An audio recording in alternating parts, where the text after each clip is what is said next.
I grew up in a small town where nothing ever happened. The kind of place where everyone knows everyone. And the biggest scandal was when old Mrs. Carmichael's cat went missing for a week. But in 1998, something happened that no one could explain. Something that changed everything. His name was Adam Weaver. He was 7 years old when he vanished. One minute, he was playing near the woods behind his house. The next, he was gone. The whole town searched for him. The police combed through the trees, dragging flashlights through the thick night air. Dogs sniffed along the creek. Posters went up. Faces went pale. And then, nothing. Days turned to weeks. Weeks turned to months. The Weavers never moved away. His mother, Ellen, never stopped setting a place for him at the dinner table. His father, Rick, stopped speaking altogether. After a year, people stopped talking about Adam. After 5, they stopped wondering. He was just gone, until he came back. 10 years later, in 2008, a woman named Janine Parsons was driving along the old county road when she spotted a boy walking along the edge of the trees. He was barefoot. His clothes were ragged. His hair was matted. He looked lost. She pulled over, rolled down her window, and asked if he needed help. He turned to her, blinking against the glare of her headlights. It was Adam. He was still 7 years old. Janine swore she thought it was a prank, some kind of cruel joke. But when she took him to the police station, everything changed. The DNA test confirmed it. The fingerprints matched. It was Adam Weaver, the boy who had disappeared a decade ago. His parents were called in, but when Ellen saw him, she collapsed. It wasn't relief. It was horror. Rick, who hadn't spoken in years, whispered, "That's not our son." But Adam, if it really was Adam, recognized them. He knew their names, their house, the color of his old bicycle, the dog they had before it died. He asked where his grandmother was, not knowing she had passed away 8 years ago. Everyone wanted answers. Where had he been? What had happened to him?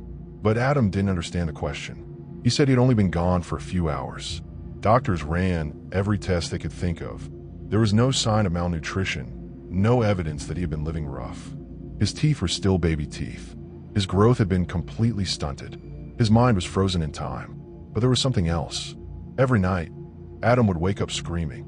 His parents would rush to his room, but he would be curled in the corner, shaking, his eyes darting around like he was searching for something in the shadows.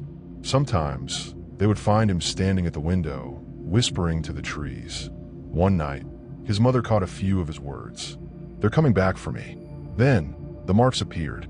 Faint at first, just small bruises on his arms and legs. Then scratches. Then something worse. Thin, deep grooves along his spine, like he'd been strapped down for years. Adam didn't remember how he got them, but every morning, there were more. And then, one night, Adam was gone again. This time, there was no search party, no posters, no news reports. The Weavers never spoke about it. Ellen stopped setting his place at the table. Rick started talking again, but only in whispers, only in fragments. "It was never him," he said once. "He wasn't supposed to come back," he muttered another time. And once, in a moment of raw clarity, he told a neighbor something that sent shivers down my spine. They gave him back because they didn't want him anymore. 15 years later, in 2023, the town had almost forgotten about Adam Weaver. His story became a local ghost tale, whispered among teenagers, retold around campfires. But it was just that, a story, until the phone rang at the police station. The voice on the other end was panicked, breathless. It was a woman driving down that same old county road. She had seen something.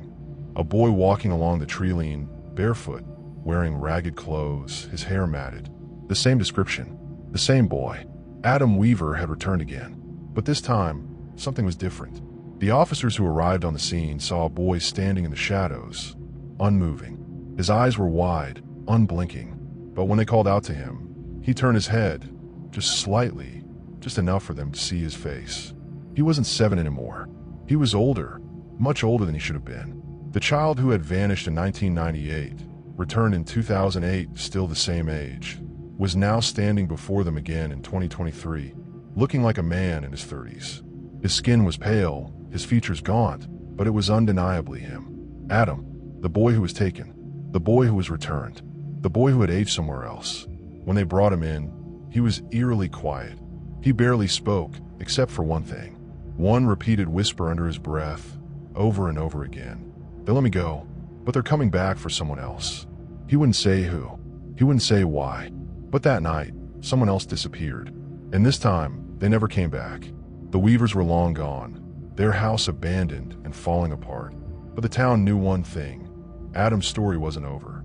Because somewhere, in the dead of night, near the whispering trees, people still hear a voice. A boy's voice. A warning. They let me go, but they'll never stop looking.